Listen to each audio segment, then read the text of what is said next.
with these documentaries, with a lot of these, you could really feel the journey that a lot of these men and women have been on.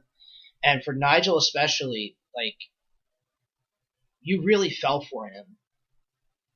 And now he's a dad, and now he,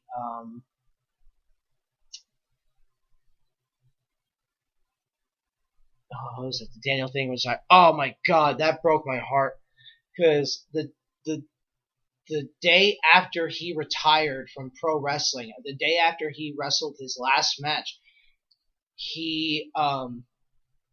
Daniel Bryan wins his first world championship against, from the Big Show. And that sucked. Man, that really sucked. I couldn't believe it. And I felt bad for him, because he even was saying he was filming a documentary of himself by himself, and obviously they shared some of the footage. And that raw footage of him from that moment that happened really hit home. And my God, that sucked. So, and then they, you see things throughout the documentary where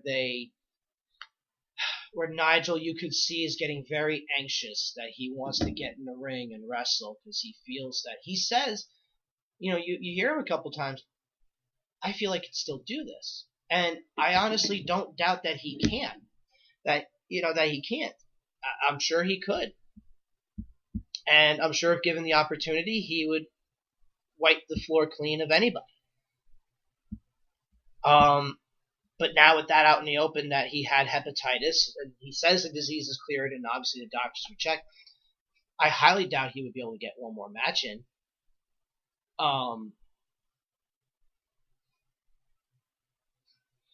And what made me really think about it, how nice would it be to get one more match in, and how excited Nigel was that Gibson, during the UK Championship match that he put on his submission, they showed the footage. He jumped right out of his seat.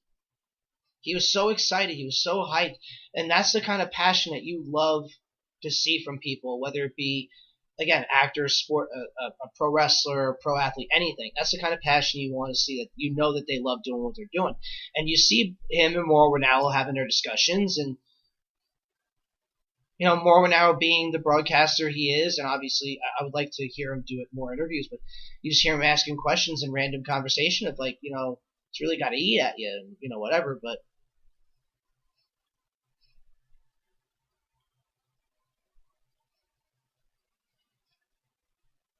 he does have less tread on the tires than most on the roster. But you got to understand, the style that he worked for so long in Ring of Honor, and everywhere for that matter, that adds years to your career for most people. And he has had his fair share of injuries along the way. It's not like he has been unblemished. So I would, it really goes to the point of, I don't know. They did the student versus teacher with Finn Balor. I would like to see, even though he wasn't necessarily his teacher, but I would like to see Zach Gibson versus Nigel. But I know they'll never do it. Christ, if Bryan can get back from his injuries after years of being retired, and him being able to do what he's doing right now, there's no reason why the WWE, again, taken that he's cleared of the hepatitis B, that there's no reason that Nigel can't wrestle one match at a UK TakeOver against Gibson. That would be awesome.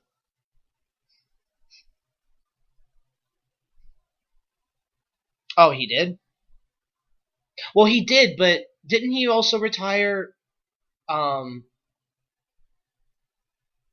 Didn't he also retire after the fact? After that he was tested positive for it? I'm not so sure. I'm not really well versed on the history of that. I just know. But he was allowed back. Oh, I wouldn't have wanted to be on the court with him at that point, to be honest. But yeah, I would really honestly like to see 90. Oh, okay, gotcha. Yeah, I had no idea. I honestly really had no idea. Um, wow. But either way, he was in the '96 Olympics. I know he was in '92. Wait, was he in '92? Yeah, '92. There you go. But yeah, I don't know. I mean, is it even something? And to be fair, he's 8 years retired. He's 8 years retired, Nigel. He's still obviously a big, well-known name in pro wrestling with his commentary work. But is this fan now? Is this fan now wanting to see Nigel wrestle one more match? Would he get that kind of reception that he deserves? You know, is there a desire to watch Nigel wrestle one more time, other than guys like Rollins and Bryan and Joe and Styles, guys who worked with him? The locker room would line up to face him. I think if Nigel had the choice, I think he would wrestle an NXT UK TakeOver against Zach Gibson, because that makes the most sense. Gibson basically takes most of, if not all of his wrestling from Nigel. So it would literally be a mirror match. And it would be, I think for me, that would make the most sense. Have it be from NXT UK, that he would wrestle Gibson, that he... Thank you for using Blog Talk Radio. Goodbye. Yeah, that he would have Gibson wrestle Nigel. I would like to see. I mean, I feel that with him, again, the only way, even if it wasn't Gibson particularly, I feel that he should wrestle somebody from the NXT UK roster. I don't think it makes sense for him to wrestle somebody from, or just the regular NXT brand. Yeah, like Devlin Balor. But I think it makes more sense for him to wrestle somebody from NXT or NXT UK. Coffee? Which one? Which coffee? Joe? Yes. Absolutely. Now, imagine Nigel from his prime in the mid-2000s to wrestle Walter now. Talk about a bruiser. Whew. That would be... man, that contest would be so hard-hitting. Between Walter's kicks and Nigel's lariats, I think that would be something else. And something else to think about too, how Dean Ambrose, I don't know if he has done it recently, I haven't paid too much attention, but how when he would go back on the ropes and then catapult back up and throw a lariat, that was modeled after Nigel, because Nigel did that. Again, he has influenced a lot of the wrestlers that he's worked with, and a lot of the talent from the United Kingdom. Now, you know, Tyler Bate, he wrestled Nigel, not Tyler Bate, because Tyler Bate's only like 22, 21, 22.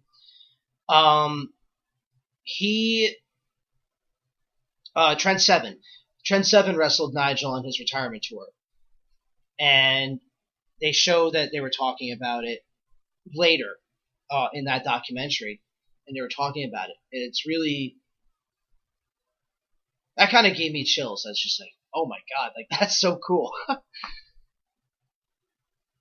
Tyler Bate and Nigel would have been awesome too. Again, the two most influential performers of this generation. Yes. Well, to your Tyler Bate point too, yeah, he is unreal. The guy, for how small he is strong as all hell. And his feats of strength for a guy his size are something that's unimaginable. I mean, the guy obviously puts in the work and trains and everything. And he's stylish as fuck. That's my one F-bomb that I'll drop for the course of the show. But he's really just very stylish. I envy the fact that he can rock the stuff that he wears. I can't. It must be a British thing. But 20. No, he's not that young. He won the title at 19. And that's 2 years ago now, so he's got to be at least 21.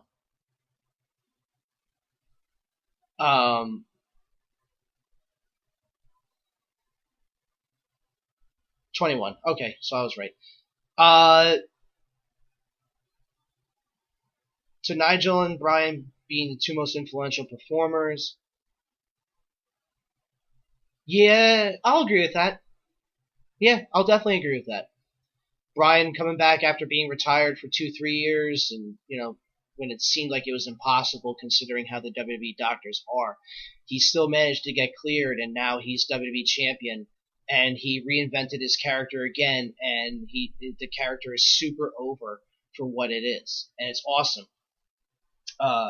His comeback story is that of legend. Nigel's story, it's not like he ever went away from wrestling, really. He just moved on to something else, and he made that something else work.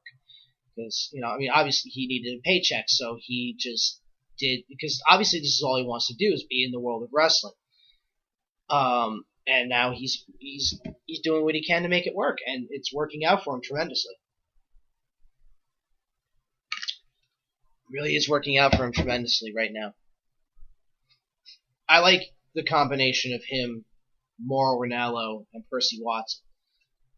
Percy has come a long way on commentary. Nigel, you could tell, has learned a lot along the way, working with somebody like a Ranallo and having, I'm sure, other guys like Triple H and whatnot giving him pointers in the back. He had that one slip up on a takeover where he accidentally called NXT Ring of Honor, because that's something that he's used to. That was his job for so long, whether it be as a wrestler, whether it be as a commissioner, or as a broadcaster. So, but yeah, he's come a long way too as a broadcaster. I'm just interested to see what he does going forward. And quite frankly, I kind of want to see. I really do wonder if they'll let him have one more match. If they let Kurt Angle wrestle again with his issues. If they let Daniel Bryan get cleared again, after his extensive injuries, after him fighting it for 3 years. They could and they should clear Nigel for one match. And if they do clear him out for one match, he has to come out with, his usual glasses, his leather jacket, and come out with that old ironing board, that old iron that he used to come out with in Ring of Honor, because that would, I think, set the tone, really, for everything. Oh, I'm sure he can.